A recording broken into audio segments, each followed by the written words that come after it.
हाँ जी बेटा, हम एप्लीकेशंस में करने के लग रहे थे कि जो बायोटेक्नोलॉजी है आज के टाइम पे हम उसको हर जगह यूज़ करने के लग रहे हैं, हर फील्ड में यूज़ करने के लग रहे हैं। फिर चाहे वो किसी के डिजीज डायग्नोसिस की ही बात क्यों ना है ना। अगर हम इन कन्वेंशनल मतलब मेथड का क्या मतलब होता है बेटा, कि पहले क्या किया जाता था कि सीरम या यूरिन एनालिसिस वगैरह की जाती थी। और जब सीरम या यूरिन एनालिसिस की बात करें तो किसी भी डिजीज के जो अर्ली सिम्टम्स रहते हैं उनका पता लगा पाना बहुत मुश्किल है। Recombinant DNA technology, PCR that means polymerase chain reaction, enzyme linked immunosorbent assay, ELISA की फुल फॉर्म, ये कुछ ऐसी टेक्निक्स हैं। कौन कौन? आरडीएनए, पीसीआर और एलिसा। अगर हमें डाउट है कि हाँ हमें शायद ये डिजीज है जस्ट लाइक कैंसर और द एड्स, तो इनमें से किसी भी टेक्नोलॉजी की हेल्प से उसका अर्ली स्टेज में ही हम पता लगा सकते हैं। और इसके लिए हम यूज करते कुछ प्रोब्स को, तो वो चीज़ बता दी थी। मोलिकुलर प्रोब क्या होते हैं बेटा? फॉर एग्जाम्पल एक सिंगल स्ट्रैंड है, क्लियर, उसके लिए जो हम कॉम्प्लीमेंट्री जो बेस पेयर लेंगे, यानी कि एक ऐसा स्ट्रैंड लेंगे जिसपे हमने रेडियो आइसोटॉप्स को लगा दिया कि जब भी उसके साथ पेयरिंग स्टार्ट होगी तो वो क्या करेगा? स्पार्क करेगा, जिसकी वजह से हमें पता चलेगा कि हाँ क्या पैटर्न चलने के लग रहा है। और तो जो मोलिकुलर प्रोब है ये काफ़ी फेमस होती हैं इन सारी डायग्नोसिस के लिए, ठीक है। तो जो मेन टेक्निक होती है उसमें यही होता है कि एक पर्टिकुलर टाइप के डीएनए को, एक पर्टिकुलर टाइप की आरएनए को या प्रोटीन को क्या चीज़ रेस्पॉन्सिबल है, और वो टेक्निक जिसकी हेल्प से एक स्पेसिफिक डीएनए, आरएनए या प्रोटीन का पता लगाया जाता है, उस टेक्निक को बोलते हैं बेटा ब्लॉटिंग। तो जो ये ब्लॉटिंग टेक्निक है ये कई सारे टाइप की आती है। इनमें से सबसे पहले जब हम बात करेंगे साउदर्न ब्लॉटिंग, इसमें क्या किया जाता है? देखो, the extraction of DNA from leucocyte occur, यानी कि जो हमारी डब्ल्यूबीसी में जो ल्यूकोसाइट्स रहती हैं उनसे क्या किया जाता है? डीएनए को एक्सट्रैक्ट आउट किया जाता है। देन उसको क्या किया जाता है बेटा? लेबल करके हाइब्रिड उसकी वैरायटी तैयार की जाती है और उसके बाद उसको एक्सरे के थ्रू नोटिस किया जाता है। वो टेक्निक जिसके थ्रू डीएनए को डिफाइन किया जाता है, आइडेंटिफाई किया जाता है, उसका क्या नाम है? Southern blotting. फिर दूसरी आती है नॉर्दर्न ब्लॉटिंग। नॉर्दर्न ब्लॉटिंग में क्या किया जाता है? आरएनए को आइडेंटिफाई किया जाता है, या तो डीएनए प्रोब से या आरएनए प्रोब से। देखो, हमने तीन चीजें कही, हमें ये पता लगाना है कि डीएनए है, आरएनए है या प्रोटीन है। अगर डीएनए का पता लगाना है तो उस ब्लॉटिंग टेक्निक का नाम है साउदर्न, अगर आरएनए का पता लगाना है तो उसका नाम है नॉर्दर्न। और जो वेस्टर्न ब्लॉटिंग टेक्निक होती है बेटा, इसके थ्रू प्रोटीन्स को आइडेंटिफाई किया जाता है, क्लियर। जब हम बात करेंगे किसी भी पैथोजन की, चाहे वो वायरस है, कोई बैक्टीरिया है ना, तो हमें पता है कि उनके हमेशा कुछ स्पेसिफिक सिम्टम्स रहते हैं जो कि वो शो करते हैं।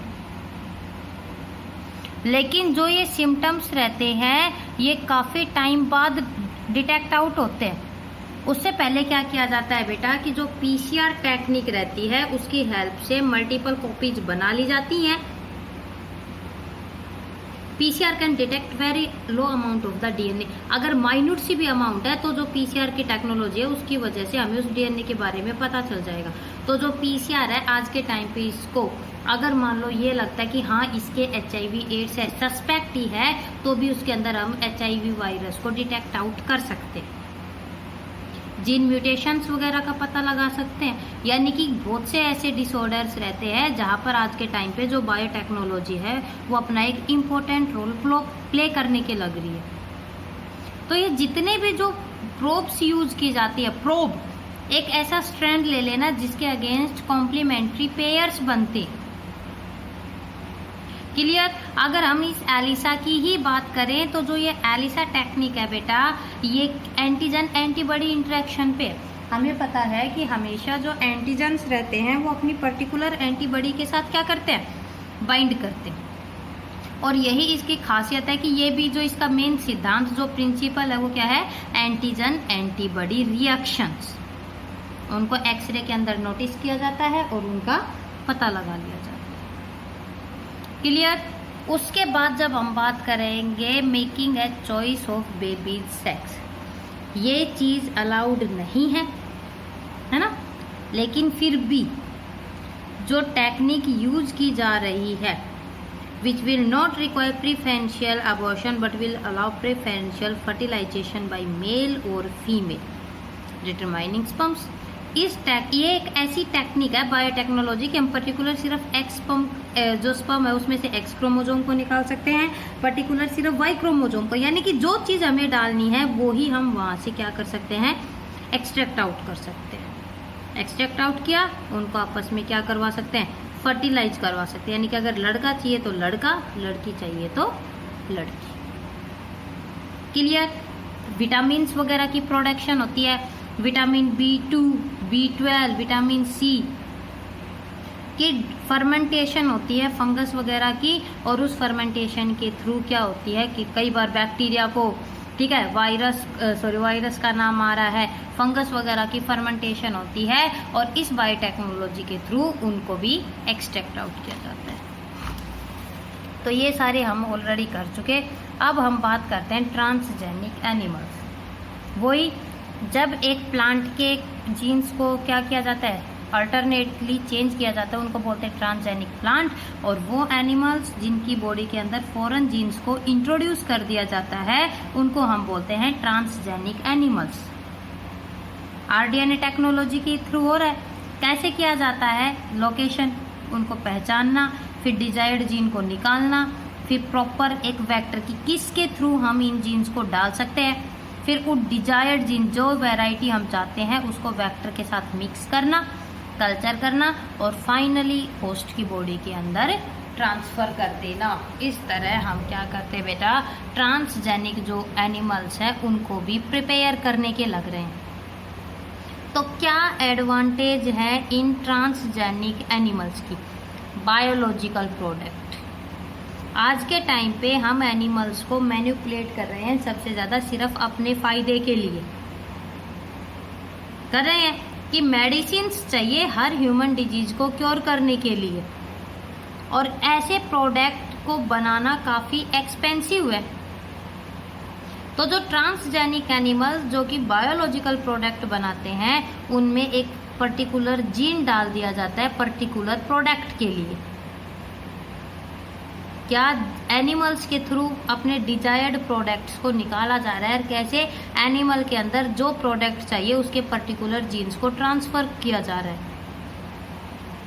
ठीक है, जैसे ब्लड क्लॉटिंग फैक्टर 8 है जो कि शिप वगैरह के थ्रू मिल रहा है, लैक्टोफेरिन जो कि cow, phenyl ketonuria, cystic fibrosis तक को क्योर करने के लिए प्रोडक्ट्स निकलवाए जा रहे हैं।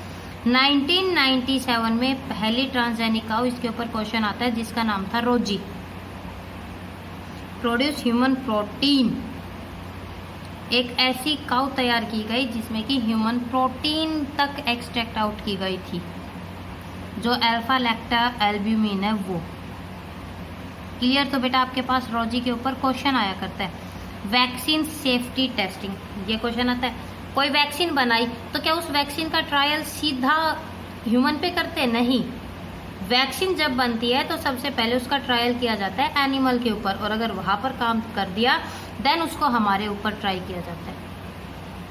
यानी कि जानवरों को तो नुकसान ही नुकसान है, आदमी के ऊपर उसको डायरेक्ट यूज़ नहीं करेंगे। जैसे कोरोना की वैक्सीन बन रही है तो कोरोना की वैक्सीन को डायरेक्ट ह्यूमन के ऊपर थोड़े ना डाल रहे हैं, कहीं और किसी एनिमल के ऊपर ट्राई कर रहे हैं, और अगर वहाँ सक्सेस हो गई तो हमारे पास वो वैक्सीन आएगी। केमिकल सेफ्टी, जैसे वैक्सीन है, कोई केमिकल बना कि वो टॉक्सिक है या सेफ है, ये भी उन एनिमल के ऊपर किया जाता है। वो मर गए यानी कि टॉक्सिक है, जिंदा रह गए यानी कि वो सेफ है। नॉर्मल फिजियोलॉजी और डेवलपमेंट, कोई चीज़ बनाई, कोई फैक्टर फाइंड आउट करना है, वो एनिमल्स की बॉडी के थ्रू क्या किया जाता है, स्टडी किया जाता है। डिजीज तक को स्टडी किया जाता है इन एनिमल्स की बॉडी के ऊपर एक्सपेरिमेंट करके। हार्ट, पैनक्रियाज, जो स्पेयर पार्ट्स रहते हैं of pig for human use can be grown through formation of transgenic animals. Defective parts को रिप्लेस करना, क्लोन्स को प्रोड्यूस करना, ये सारे के सारे जो काम है ये सब इन बेचारे एनिमल्स के ऊपर किए जाते हैं। जैसे ट्रांसजेनिक फिश बनाई गई, जिसमें कि हम एग्जांपल लेते हैं ट्रांसजेनिक सालमन। जेनेटिकली जो मॉडिफाइड सॉल्मन थी, it was the first transgenic animal for food production. Food के लिए सबसे पहले सालमन को ट्रांसजेनिकली मॉडिफाई किया गया था। क्लियर? चलो जी, ट्रांसजेनिक चिकन बन गया, ट्रांसजेनिक माइस जिसके ऊपर वैक्सीन वगैरह की टेस्टिंग की जाती है। इनके नाम नहीं, लेकिन हमें इनकी कंप्लीट एक बार पढ़ जरूर लेना कि क्या कुछ है, कौन कौन से एनिमल्स या कौन कौन से प्लांट है जो कि तैयार किए गए हैं। ठीक है, ट्रांसजेनिक शिप, ट्रांसजेनिक गोट, इसके अलावा ट्रांसजेनिक पिग्स वगैरह को बनाया गया। ट्रांसजेनिक काऊ, ये आपके पास एनसीईआरटी में है, और रोजी काऊ का एग्जाम्पल तो ये आपके बोर्ड में भी आता है, इसको याद कर लेना। ट्रांसजेनिक डॉग और एंडी गोट। फिश जो जेली, ठीक है, कैसे? DNA of a fluorescent jelly fish was introduce an unfertilised rhesus monkey in the test tube. Fluorescent jelly fish के डीएनए को रेचस मंकी के अनफर्टिलाइज्ड एग के अंदर ट्रांसफर किया गया। फिर सैरोगेट मदर में तो सबसे पहले ये मंकी का आता है बेटा कि ट्रांसजेनिक जो बंदर था वो कौन सा था? एंडी। अक्टूबर 2, 2000 के अंदर ये पैदा हुआ था। इसके अंदर डीएनए को क्या किया गया था? ट्रांसफर किया गया था। एक तो ये और एक ट्रांसजेनिक काऊ, यहीं से आपके पास क्वेश्चन आते हैं। तो बात आती है कि क्या कुछ इम्पोर्टेंस है या क्या कुछ एप्लीकेशंस है जेनेटिक इंजीनियरिंग की। डिजीज को डायग्नोस करने में हेल्प करती है, प्रोटीन की प्रोडक्शन में, लैब डायग्नोस्टिक में, जीन थेरेपी में हम पढ़ चुके। प्री नेटल डायग्नोसिस, जन्म से पहले बच्चे में कोई बीमारी है या नहीं है। फॉरेंसिक मेडिसिन को, जैसे डीएनए फिंगरप्रिंटिंग के केस में, एग्रीकल्चर में, इंडस्ट्रीज में, एनिमल्स के केस में, और इसके अलावा इवोल्यूशन तक को फाइंड आउट करने में हम किसका यूज करने के लग रहे हैं? Genetic engineering. अब बात आती है एथिकल इशू, एथिक्स जो हमारी सोसाइटी ने बनाई। एथिक का मतलब रूल, हम कहते हैं ना इंटरकास्ट मैरिज नहीं कर सकते, सेम सेक्स मैरिज नहीं कर सकते। हर चीज़ को अलाउंस मिली हुई है, लेकिन फिर भी हमारे समाज ने रूल बना दिए और आज भी चलते हैं। इंटरकास्ट मैरिज को कितने ही करने को मिल रही हो, लेकिन सुना है अपने आसपास में जहाँ पर सेम सेक्स, एक लड़के ने लड़के से शादी कर ली हो या एक लड़की ने लड़की से, नहीं अलाउ करते। क्या कहते हैं? रूल सेट है, समाज में ये चीज़ नहीं चलेगी। समाज को क्या जवाब देंगे? बोलते हैं ना, वो ही है एथिकल इशू। एक पर्टिकुलर कम्युनिटी ने कुछ रूल बना दिए, एक समाज ने रूल बना दिए कि क्या अच्छा है, क्या सही है, क्या गलत है, उसी को बोलते हैं ethic. The rules which are formed by a community which regulate the behaviour of the organism. वो रूल जो बनाए समाज ने और जो ये बताते हैं कि हाँ भाई ये वाली चीज़ सही है और जो ये है ये चीज़ गलत है, एथिक। इसी तरह बायोलॉजिकल वर्ल्ड में भी एथिक है। बायोलॉजिकल वर्ल्ड में भी हर चीज़ के ऊपर ये नहीं है बेटा कि मन में किया उसी चीज़ के ऊपर एक्सपेरिमेंट कर लिया, नहीं। बायोलॉजिकल वर्ल्ड में भी कोई भी एक्सपेरिमेंट, कुछ भी करने से पहले कुछ रूल्स सेट रहते हैं और उन्हीं रूल्स को हम बोलते हैं बायो एथिक। एथिक जो हमारे समाज में है और बायोलॉजिकल वर्ल्ड में जो रूल्स होते हैं उन्हीं को हम क्या नाम देते हैं? बायो एथिक के नाम से जानते हैं। ये बायो एथिक क्यों बनाए गए? मेन बायो एथिकल कंसर्न, ऐसी क्या चीज होने के लग रही थी कि बायोलॉजिकल वर्ल्ड में भी रूल्स बना दिए गए। एक स्पीसीज के जीन को दूसरी स्पीसीज में डाला जाता है, बैक्टीरिया के फंगस में, फंगस के आदमी में, आदमी के बैक्टीरिया में। एक स्पीसीज की इंटीग्रिटी खत्म होती जा रही है। कहीं ना कहीं हमारे एनवायरनमेंट को नुकसान हो रहा है जो कि हमें दिखाई नहीं दे रहा, लेकिन हो तो रहा है। बायोडाइवर्सिटी को भी, अगर एनवायरनमेंट को नुकसान होएगा तो बायोडाइवर्सिटी को भी होएगा। आदमी के जीन एनिमल में, एनिमल के आदमी में। ह्यूमननेस का कॉन्सेप्ट ही खत्म होता जा रहा है धीरे धीरे करके। हमारे लिए जो प्रोटीन्स या जो विटामिन्स रहते हैं उन फार्मास्यूटिकल कंपनीज ने क्या करने लगे? जानवरों के थ्रू बनाने लग गए एंड उन्होंने एनिमल्स को यूज करना शुरू कर दिया एज फैक्ट्री। एनिमल्स को सबसे ज़्यादा एक्सप्लॉइट किया जा रहा है। ये कारण था कि बायो रूल्स बनाए गए।